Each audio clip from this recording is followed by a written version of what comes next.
Myth of Empires is a multiplayer war sandbox game, which focuses on surviving, crafting, and leading troops.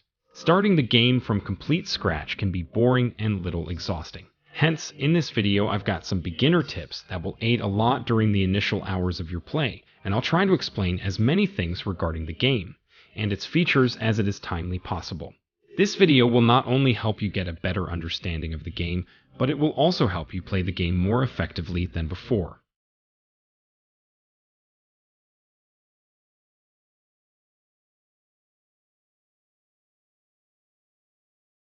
In the game, leveling up quickly is a crucial part of your overall gameplay, as it helps you unlock extra benefits.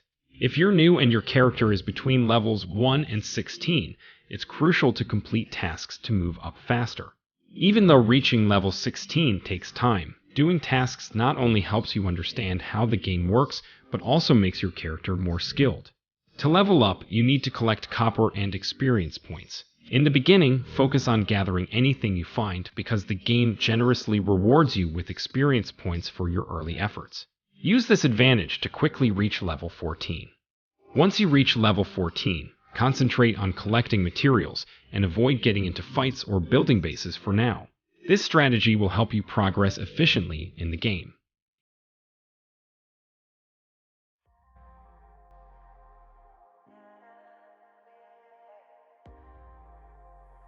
In the game, you start in a safe PvE server. When you reach level 16, you can choose to switch to a PvP server for a more challenging experience.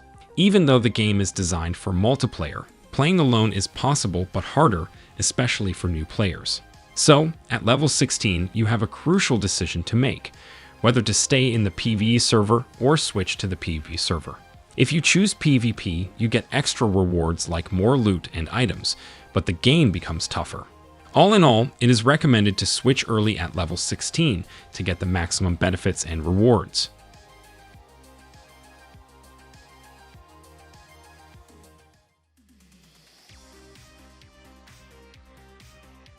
In the beginning of the game, you can carry up to 150 pounds of stuff, which seems like a lot, but as you go on and collect more things, you run out of space quickly. When you reach level 4, you can make a wooden chest for your base to store your items. And as you level up more, you can upgrade to cabinets and large lockers for even more storage. If you don't want to leave anything behind when you're on the search for other materials, you can also get a horse, which will carry a lot more than you can. Crafting a coarse rein and a coarse light saddle lets you tame and ride the horse. You can also increase your overall carrying capacity by advancing your character's physique skills, which will in turn increase the carrying capacity.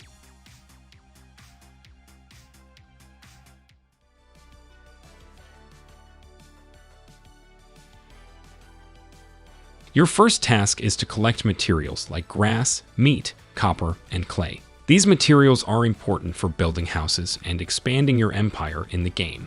When you start building your empire, you need to focus on constructing structures. Crafting basic wooden elements like foundations and walls is important to prevent them from decaying. You can also create a portable sheet for easy relocation. In the beginning, gather stones and wood from the ground. Bushes not only give you grass, but also flower, seeds, and wildflowers. These materials can be used for crafting or as food. Surviving the early stages can be tough, so there's a focus on short-term survival. However, it's important not to neglect long-term planning. While farming for resources can be hard, you can find resource collection points marked on your map. Defeating guarding NPCs at these points allows you to access loot easily. Key resources which you should focus upon include grass, branches, stones, meat, clay, and copper mines. These are essential for crafting items and constructing your base. Grass, for example, can be used to craft a straw rope, important for creating a spinning wheel and campfire. Using tools like the stone axe, stone hammer, and stone hunting knife helps gather resources efficiently. The knife is crucial for skinning animals, providing raw meat and bones. Though many resources are available everywhere, clay mines are best found along riverbanks. Copper mines often require collaboration with other players due to their placement in hostile NPC bases.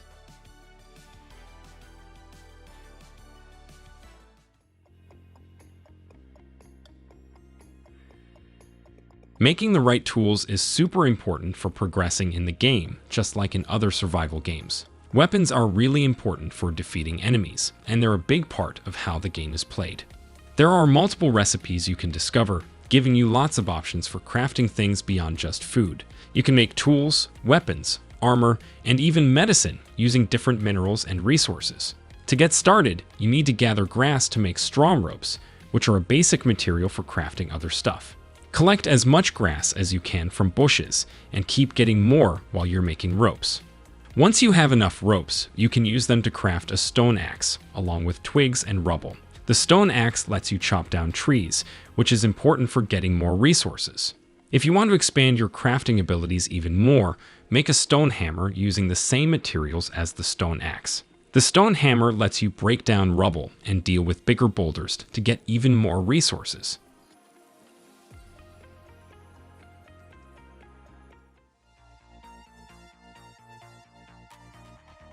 At first, exploring the wide world is fun, but going back and forth can be boring. To make it easier, you can place a bedroll or wooden bed, and then you can teleport to it from anywhere on the map. But remember, you need to be careful because teleporting makes you lose everything you're carrying, which means you have to start from scratch, gathering resources to make tools. To avoid losing all your items, it's a good idea to place a chest or cabinet near your bed so you can store your things before teleporting. This way, you don't have to start over every time you use fast travel. It's also important to set up chests around your beds early in the game. Having these storage points is really important for getting ready for different activities. Fast traveling between your bases is useful for collecting materials from specific areas, especially if you haven't tamed horses yet or if the destination is really far from your main base.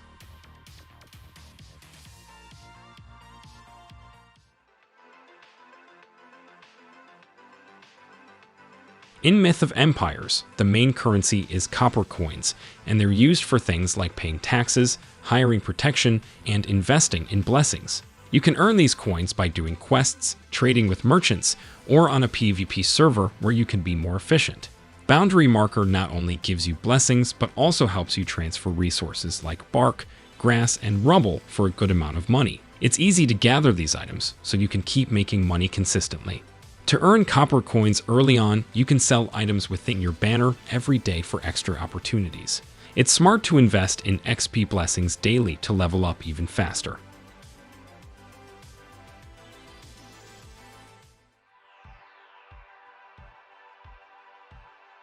In simple terms, joining a guild in the game has many benefits. When you team up in a guild, you can help each other out and protect yourselves from attacks by enemies. Creating a settlement within the guild brings players closer together, each having their own place while also working together on group tasks.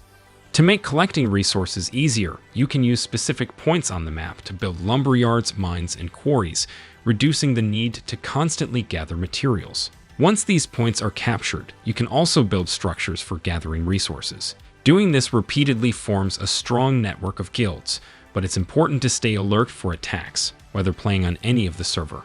I hope this list of tips help you when just starting. If you've got any tips you'd like pass along, share it with us in the comments. While you're here, be sure to check out beginner guides for other video games.